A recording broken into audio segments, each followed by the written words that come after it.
Before Islam, my name was Oliver. I grew up in Deptford and went to primary school in Deptford called Ashmead Primary School. Next time! You get me? You get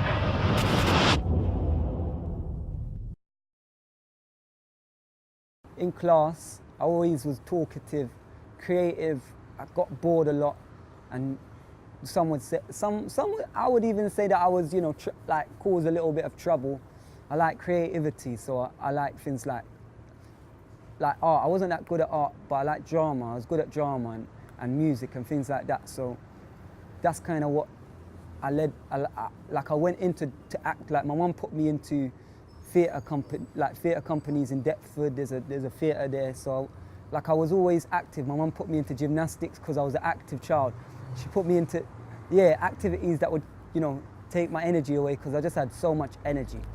I was born with a heart condition and I was a bit deaf when I was born as well. So like I had like problems so I was always in and out of hospital as well as a child, missing out primary school days.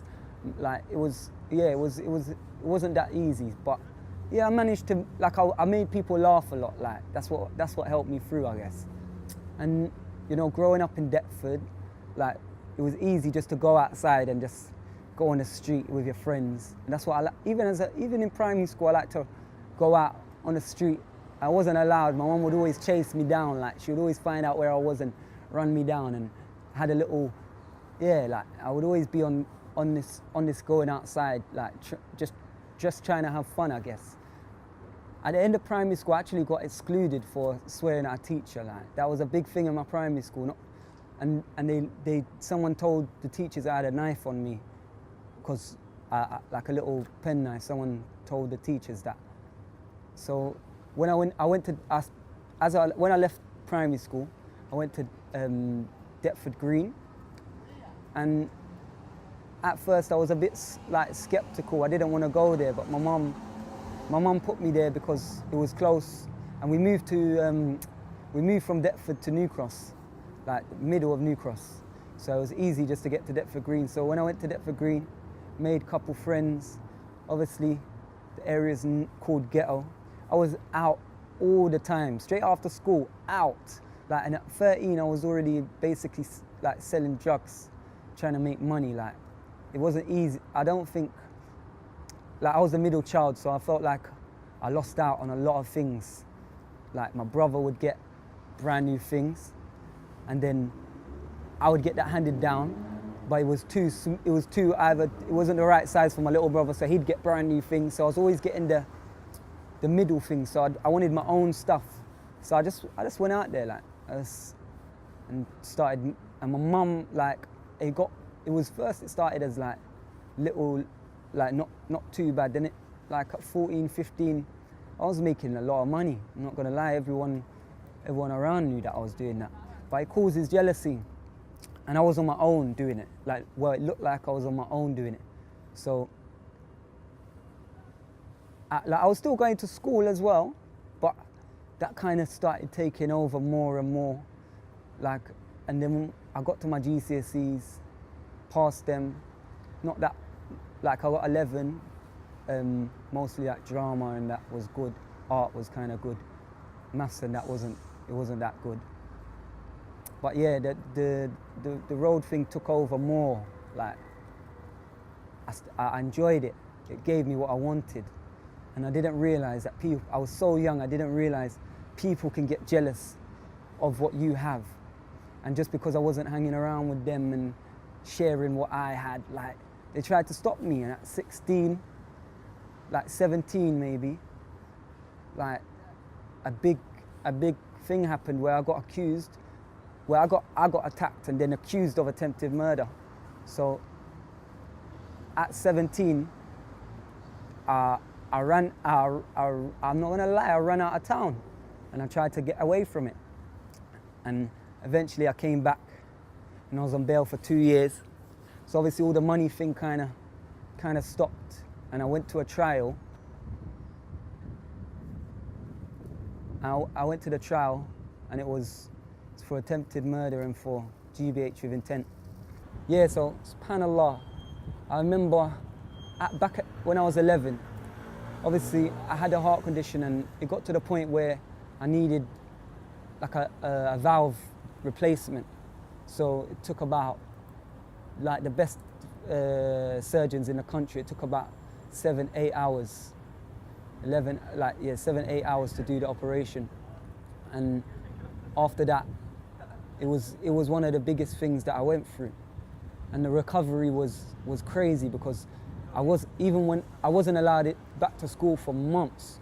And imagine at 11, like this is important, because a year later, my next door neighbor, she died right in front of me, subhanAllah. And that just shows me, like, the year before I was saved somehow. Like, the operation actually saved me. Like, if I didn't have that operation, I wouldn't have been able to go on, like, living. And this girl, she fell right in front of me for no reason. She was talking to me, and for no reason she fell and died. So I was looking down at her, and I realized that this is part of a cycle. And at 12 years old, that hit me. I wasn't sad, I wasn't happy. It was just part of a cycle. That's what I took it as. So back to being on trial. The first trial was both charges, and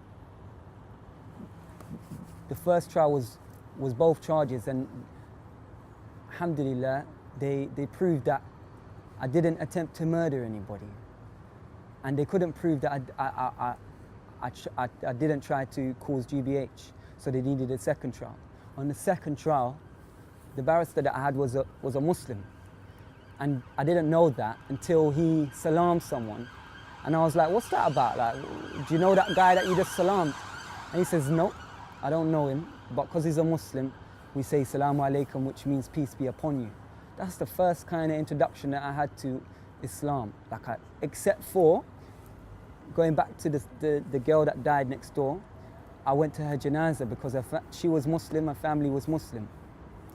And they asked me to come to the janazah, so I dressed in a khamis, and I went to the mosque, and I did wudu, and I prayed, and I made dua. And the brother of the sister told me, when you make a prayer, make it straight to God. Don't make it through Jesus. Don't do any of that. Just make it to God and see what happens. So I was young, but I made some serious prayers. Like, I remember it kind of clearly. And then, so on the second trial now, that was just a GBH with intent. So throughout the trial, I was asking him questions. He was telling me about Islam, like about the prophets, about Jesus, about Muhammad sallallahu alaihi wasallam, about the whole thing, and the similarities between Christianity and that. So it opened my eyes, and he saw that I was interested, so he actually gave me his own Quran. Then I spoke to my next door neighbor, who I said, I'm thinking about Islam. Can you give me some information or something? And he brought a teacher, like they call him an ustad or something like that. And he for about a month came to my house every day. My mum, she didn't like it. She don't like my family did disagree with the whole thing. They didn't like me. Like, they didn't like this guy coming in my house with a big beard. Like, they didn't like it. Like, they didn't like it. So I suppose my mum got worried because I'm like an Asian man with a big beard and a long gown. It's not long after 9/11. Like, I should have understood that more, but me being me, I didn't really understand that. So I just kept him coming to my house, and he taught me a lot. And then at the end of him teaching me about, like, everything he spoke about, he said, everything I said is from the Quran, nothing is from my own words. And I said, because of that, I agree with everything that you said, and I want to take my shahada. So he said I must take ghusl, and then I went next door and took my shahada, and it was beautiful.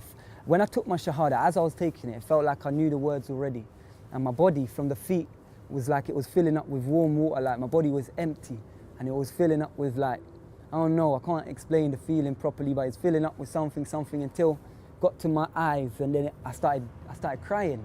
Like my body and my mind was so happy. And from that I tried, you know, I was trying to practice, but tried to keep it secret from my family because they already showed they already showed that they didn't agree with it. So every time I'd go to the mosque with a khamis on, I'd tuck it in before I go home and go in, just normal. Like, but I was still on the road, I won't lie, I was still on the road.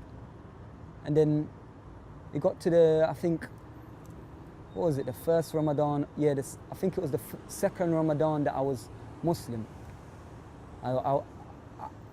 Obviously I was fasting and went to the mosque every day. I was going to lessons as well at a brother's house. It was good, like, mashallah. And then, yeah, like I done itikaf in the masjid. And after that, my family, they said, if you want to carry on being Muslim, you can't stay here. So I stayed in the mosque for like months. The masjid let me stay there. I was basically looking after the mosque, like helping out and that. And then it got to the point where the mosque couldn't accommodate me, you know, it's too long. So an imam took me to his house, and I was staying with him for a long time. And then, subhanallah, I was practicing fully, like, and then I had to start staying with a brother. Stayed at his house. He lived near the masjid, so I lived with him. And you know, staying in the mosque, it was weird because I'm new to the deen, and I know that the mosque is only letting me stay there because, you know, I'm a brother, and they basically have to let me stay because I got nowhere to stay. So I felt I don't know, I felt alone, I guess. Like, it was crazy still. Like, it was mad. Like, I left, I started, you know, when you just, because I was so keen about Islam, I started dissing all my old friends, like, because they were so road, like, just diss them. Like, when they have phone calls, they ring me up, straight away I'm giving them dawah, but it's the wrong kind of dawah. I'm arguing, like, you don't know the truth. Like, I'm trying to tell them when I don't really know, like, so when I'm arguing with them, I don't really have no weight in my argument. I'm a new Muslim, like, I barely know how to pray. So it was a crazy time in my life.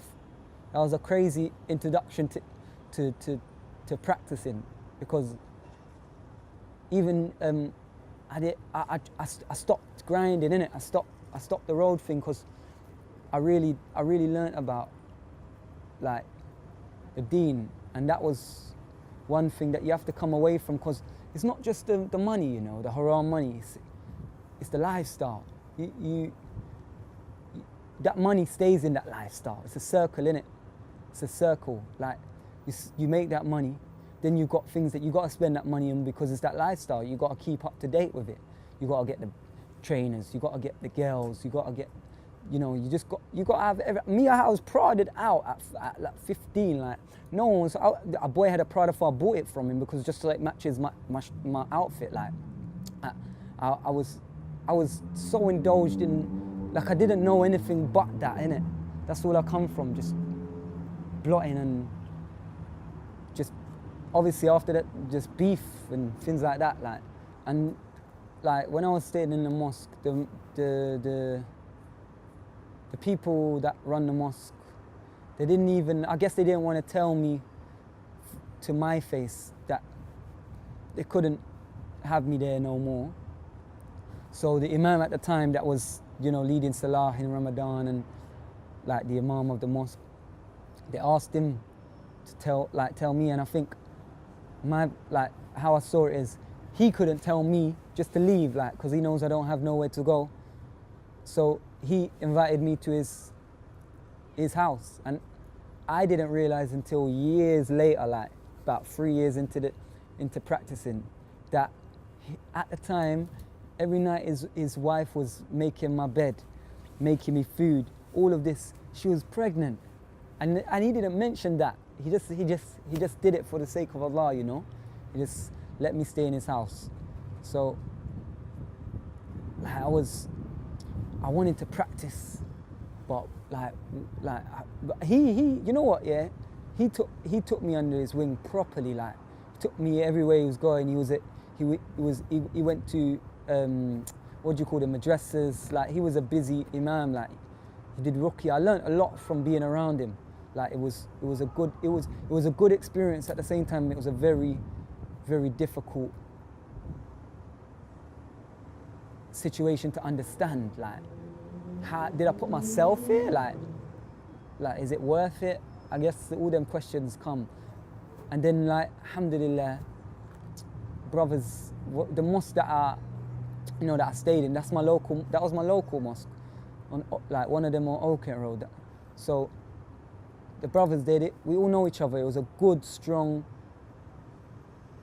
circle of brothers, you know, young brothers that some of them have similarities, and some of them are just, you know, reverts from this kind of like we just all like come together because we're trying to practice, you know. So one brother, he lived near the mosque, as I said, and he just let me stay, and it was more comfortable because he's like my age. Yeah, so I was staying at the brother's house. Alhamdulillah, I stayed there for a long time, like as long as I can remember. But you know, I got to know the deen a bit more. So it wasn't just me trying to grow my beard, trying to wear the thobe. I was actually learning at this point. Well, I was around a lot of brothers, every kind of brother. Like, there's so many, you don't even realize you're around a brother that's in a group. You don't even realize you're around a brother that, you know, that's got automotives or whatever. You don't see that, because as a new Muslim, you're sincere, you know. You're fresh, so you're trying to, you know, you're open to anything basically. Whereas, you know, I should have done the things like learning Arabic first. Whereas I jumped straight in at the deep end. Like, there was brothers I was around, I shouldn't have been around them. Like, groups that you just shouldn't be part of. You know, like, a lot of people will tell you they know this and they know that, but really and truthfully they don't even know Arabic, or maybe they do know Arabic, but you know, manipulation is just because someone's Muslim with a beard and a thobe, it doesn't mean that they can't trick you or they can't manipulate you into something that they want you to do. So, you know, you have to stay steady. You have to, there's a thing, you take the middle path. Like, that's there for a reason, because taking the middle path keeps you safe. Like, just be Muslim, innit? Like, it's easy. It's an easy way of life. You're making things difficult. We come from the road, so we're aggressive. So, yeah, so coming to the deen is not, I'm not gonna say it's easy. It's not easy, innit? Because you're leaving a lot behind, so you're still remembering that. So you think everything in front of you is truth, or you think everything in front of you is good. And even in Islam, there's bid'ah. So there's brothers that will prey on you, like, especially if you don't know, especially if you don't go straight into learning Arabic or something, like, so you can read what you're being told, because people will teach you things, and the English language is very limited, whereas Arabic, you can say one word and it means so much. So I could tell you Islam means peace. Yeah, it does, innit? But it means so many things. It means the one who submits to Allah, innit? Like, do you understand? So I can translate something the way I want to translate it to you if I want to, innit? If someone's trying to manipulate you, you won't even know, because they're good at it, innit? They've trained themselves to get you manipulated. Like, you're not the first. Most brothers that come from the road, that's what they go through a lot of the time.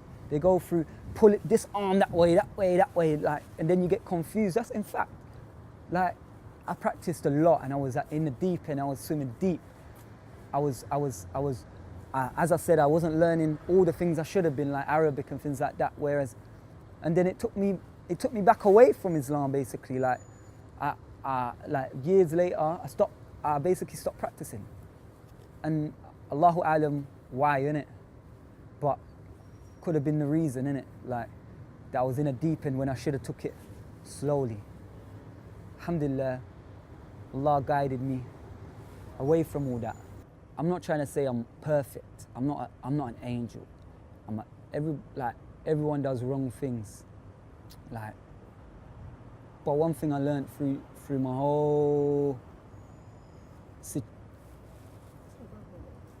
whole experiences is that you can't swim if you don't learn how to swim, because you're going to drown. So you can't mistake things like passion for truth, for haqq, because if you're thinking about coming to Islam or you're new to Islam, you might see someone shouting, and it might look like it's from their heart, so yeah, I'm down with that person. Look at him, look, he's down, he's rolling. I'm rolling with him. That's not always true though. There might be something else. You need to learn. You need to learn, and it's easy to learn. Just take it easy. So before, I was all over the place. I was going here, going there, shouting. I was going to protest, shouting about things I actually don't really know about. Where, alhamdulillah,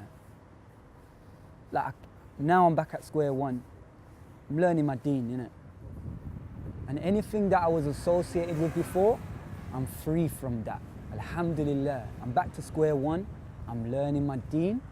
And anyone that's thinking about becoming Muslim or is new to the deen, they need to do the same and learn your deen. Barakallah feekum.